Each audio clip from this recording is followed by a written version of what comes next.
Steve was just like any other builder in the overworld. Sure, he'd fought Endermen, mined diamonds. Dennis wasn't just a pet. He was family. Together, they had explored biomes far and wide, defeated mobs in the darkest nights, and even shared the occasional pork chop around the campfire. To Steve, Dennis symbolized the purest joy in his blocky world. One day, though, curiosity got the better of Steve. He'd been working on a project deep in his basement. A secret lab filled with enchanting tables, brewing stands, and experiments that even the villagers would shudder at. His latest obsession, the mysteries of mobs, creepers, zombies, skeletons. What really made them tick? What if their traits could be harnessed, even controlled? Dennis followed faithfully wherever Steve went, his tail wagging excitedly at each discovery. But when Steve's experiments started to involve creepers, Dennis seemed uneasy.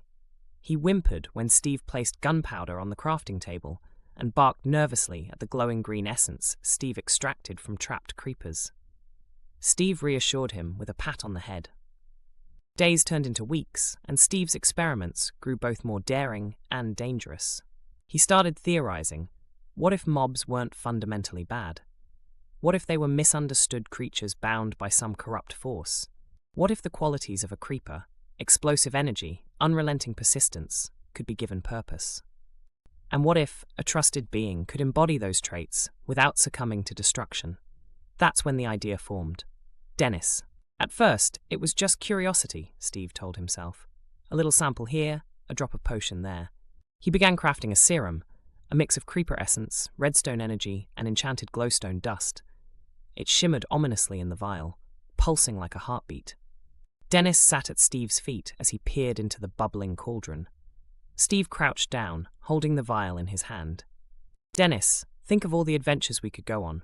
A new you, stronger, faster, fearless. You'd never run from creepers again. You could be one. But controlled.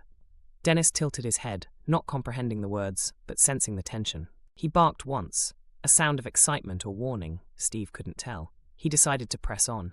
The next morning, the lab was ready. Steve carefully secured Dennis in a warm, comfortable nook surrounded by iron bars, just in case.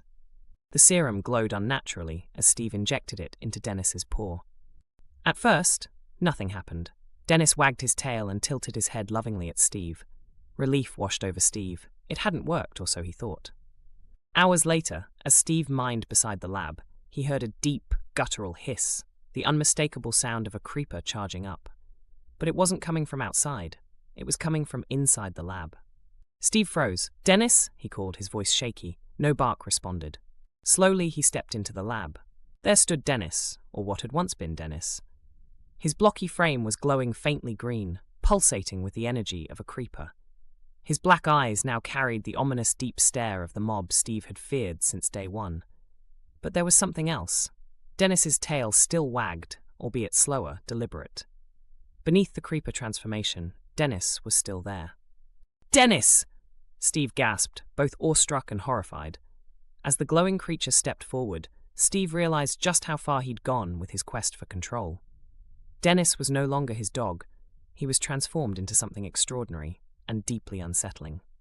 But before Steve could react, he heard that dreaded hiss again, growing louder. Maybe Dennis didn't understand his power.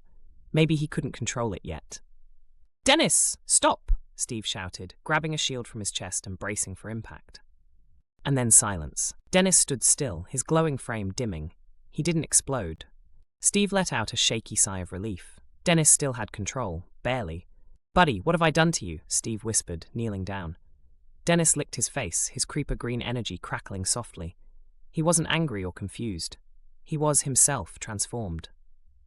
From that day on, Steve vowed to keep Dennis safe and teach him how to harness his new power. Together, they would blaze trails no one had seen in the overworld, man and his creeper dog. But Steve always knew, one reckless hiss, one wrong step, and everything could go up in smoke. Would their bond survive, or had he played with dangerous forces for too long? Only time and adventure would tell.